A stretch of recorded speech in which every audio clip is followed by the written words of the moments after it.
8월 19일 수요일입니다. 오늘 하루도 주님의 은혜가 여러분과 함께 하시기를 바랍니다.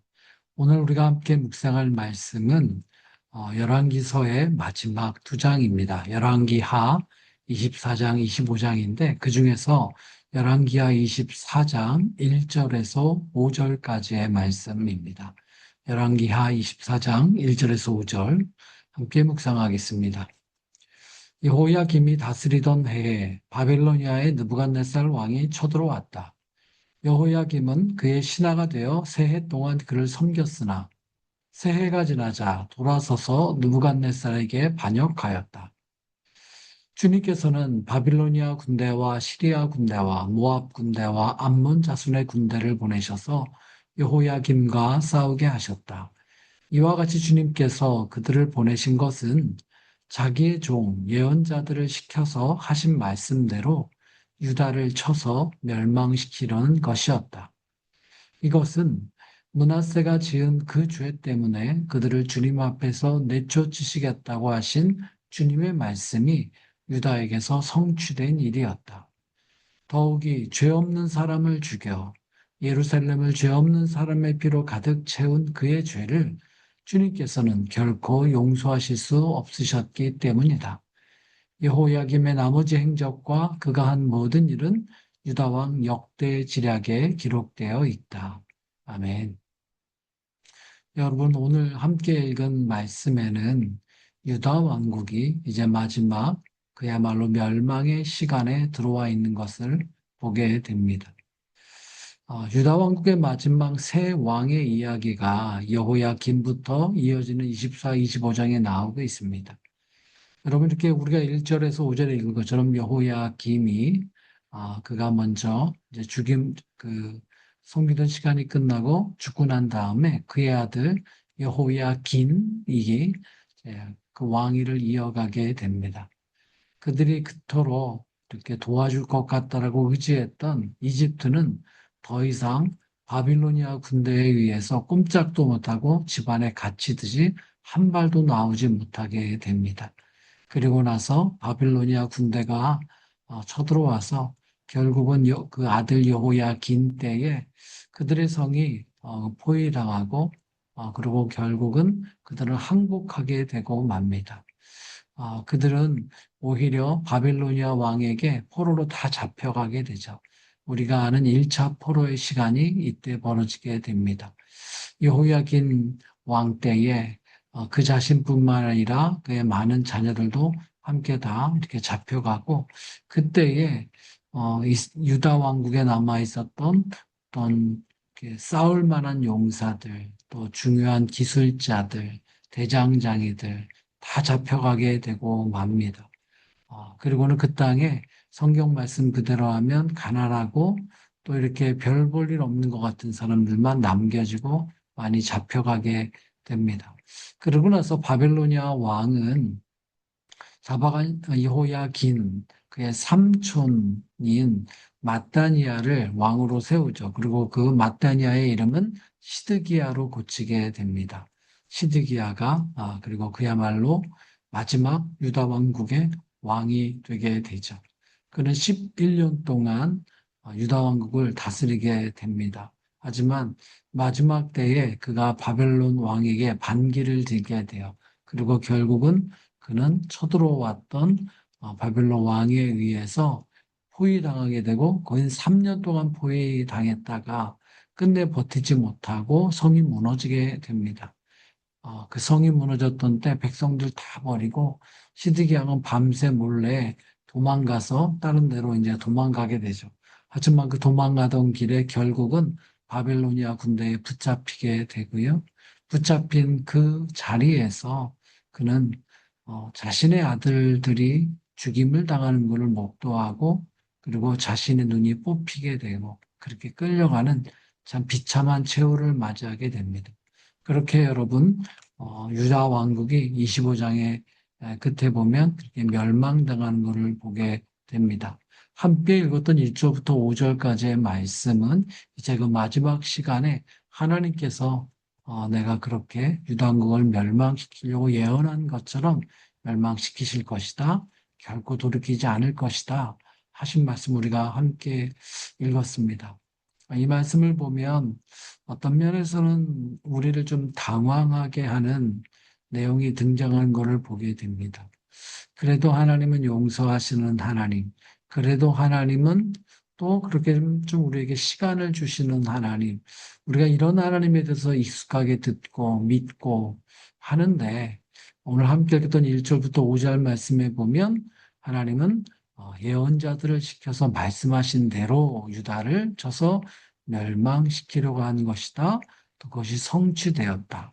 그리고 또 4절 끝에 보면 주님께서 결코 용서하실 수 없기 때문이다. 이런 참 우리를 두렵게 하는 말씀이 등장하는 것을 보게 됩니다. 여러분, 이렇게 행하시는 하나님의 이유가 무엇일까요? 여러분, 그 이유를 우리는 이 시대, 바로 이 유다 왕국이 멸망해 가던 그 마지막 시기에 하나님의 말씀을 평생도록 전하였던 선지자 예레미야를 통해서 이렇게 행하시는 하나님의 이유를 볼 수가 있습니다. 이렇게 다시 자신의 유다 왕국을 무너뜨리시는 하나님, 뽑아버리시는 하나님에 대해서 실은 하나님께서는 예레미야서 1장 10절에 보면 분명히 말씀하신 게 나와 있습니다. 예레미야서 1장 10절에 하나님은 예레미야 선지자를 처음 부르실 때 그에게 어떤 소명을 주셨는지를 분명히 드러냅니다. 즉 그의 시대에 그를 통해서 어떤 일을 하나님께서 하실 것인지를 말씀하셨는데 이렇게 말씀하십니다. 보라, 내가 오늘 너를 여러 나라와 여러 왕국 위에 세워 내가 그것들을 뽑고 파괴하며 파멸하고 넘어뜨리며 건설하고 심게 하였느니라. 예. 여기 보면 하나님께서는 예레미야를 통해서 뽑으시겠다, 파괴하겠다, 파멸하겠다, 넘어뜨리겠다 라고 하십니다. 어, 여러분 여기서 그렇게 뽑고 파괴하고 파멸하고 넘어뜨리는 것은 그 당시 그 유다 그리고 유다뿐만 아니라 그 열방에 가득했던 죄악들, 우상 숭배들, 거짓 신앙들이 너무나 차고 넘쳐서 그 잘못된 죄악과 잘못된 질서를 하나님은 뽑아버리시겠다, 파괴하겠다, 파멸하고 넘어뜨리시겠다라고 말씀하신 겁니다. 특별히 함께 읽었던 본문 3절에 나오는 것처럼 우리 여호야김보다 선대 앞선 또 앞선 왕이었던 므낫세 때에 그 죄악이 너무나 심했습니다. 남왕국 유다의 가장 오래 왕으로 통치했던 그 사람이 므낫세 55년 동안을 통치하면서 그의 아버지 히스기야와는 너무나 다르게 그는 정말 하나님이 받아들일 수 없을 정도의 죄를 너무나 많이 지었어요. 특히 그가 우상 숭배며 온갖 잘못한 것뿐만 아니라 그 시대의 가장 큰 특징이 4절에 나오죠. 죄 없는 사람의 피를 흘리는 것이 하나님의 거룩한 성 예루살렘에 너무 가득 찼던 거예요. 하나님 것을 결코 용서하실 수 없으셨기 때문입니다. 그 말은 그렇게 그냥 두면 그 죄악은 계속 반복되기 때문이에요. 고쳐지지 않고 그렇게 더 그냥 둔 죄는 더 자라나고 그렇게 사람의 삶은 더 피폐하게 될 것이기 때문에 하나님은 그 시대를 뽑으시겠다라고 이제 선언하시다가 이제 그 일을 실제로 이루신 것입니다. 예레미야를 통해 그 시대에 하나님 그렇게 하시겠다라고 끊임없이 선언하셨고 그 일을 이루셨습니다. 그런데 여러분, 하나님께서는요, 이렇게 뽑고 파괴하고 파멸하고 넘어뜨린다라고 예레미야를 통해 하신 일을 말씀하시지만, 그러나 마지막에는 그것이 끝이 아니라 건설하고 다시 심는다. 즉, 회복한다라는 말씀을 분명히 하고 있습니다. 그렇기 때문에 바로 이 시대, 예레미야가 활동하던 시대는 먼저는 심판의 시대, 그리고 정화의 시기였음을 분명히 보여주고 있습니다. 그러나 그것이 최종 목적은 아니에요. 파괴하고 뽑는 것이 최종 목적이 아니라 다시 그 죄악은 완전히 뽑아버리시되 다시 회복하고 다시 심고 재창조하시겠다라는 것이 하나님의 최종적인 목적인 것을 보게 됩니다. 시는 그래서 예레미야서에 꼭 계속해서 이 하나님의 마음이 드러나고 있어요. 예를 들면 예레미야서 18장 7절에서 9절에 보면 이렇게도 말씀하세요. 내가 어느 민족을 뽑거나 무너뜨리려 하다가도 돌이키면 뜻을 돌이키고 또 어느 민족을 세우려고 심으려 하다가도 악을 행하면 복을 거둔다. 하나님은 정말 악에 대해서는 뽑고자 하세요. 그리고 우리를 온전히 심고자 하세요. 예레미야 24장 6절도 이렇게 말씀하세요. 내가 그들을 이 땅으로 돌아오게 하여 세우고 헐지 아니하며 심고 뽑지 아니하리라. 하나님은 그리고 이렇게 뽑고 난 다음에는 언젠가 다시 돌아오게 해서 온전하게 심겠다라고 하는 것도 분명히 계속 말씀하고 있어요. 이 결정적으로 예레미야 31장 28절에 보면 내가 그들을 뽑으며 무너뜨리며 이렇게 쭉 하지만 그렇게 했던 것 같이 이제는 나중에는 그들을 세우며 심을 것이다. 라고 말씀하고 있습니다. 하나님께서는 오늘 말씀을 통해서 당신께서 뽑으시는 일들을 행하고 있습니다. 참 안타까운 것은 이 말씀들을 계속 들었음에도 예레미야를 통해서 계속해서 말씀하셨음에도 여호야김도 또 여호야긴도 시드기야도 이 말씀의 뜻을 결국 귀 기울이지 못하고 자기의 시대는 뽑히는 시대가 되고 말았습니다. 역사의 시간 가운데 그렇게 어떤 시대는 하나님이 뽑으실 수밖에 없는 시대가 있었던 것 같고 아픔의 시대가 있었던 것 같습니다. 어쩌면 우리가 살아왔던 지난 우리나라 대한민국의 근현대사에도 어떻게 보면 하나님이 뽑으셔야만 했던 시간과 같은 때가 참 많이 있었던 것 같고요.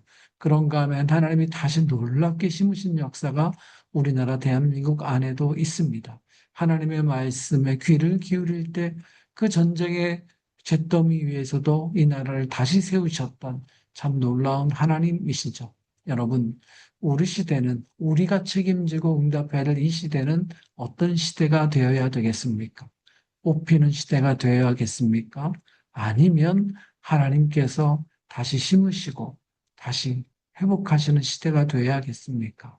여러분, 우리가 기도하기를 원합니다. 하나님 앞에 겸손하게 진실하게 하나님, 우리의 시대가 우리의 죄악이 넘쳐나서 뽑히는 시대가 되지 않게 하시고 우리가 주님 앞에 겸손하게 돌아와서 주님이 용서하시고 주님께서 우리를 새롭게 하시는 날들을 살아낼 수 있는 우리의 시대가 될 수 있도록 기도하였으면 좋겠습니다. 함께 기도합시다. 하나님 아버지, 오늘 말씀을 통해 우리로 다시 하여금 하나님 앞에 겸비하여서 기도하게 하심을 감사합니다. 우리가 돌아보니 우리 시대에도 참 죄악이 많이 있습니다.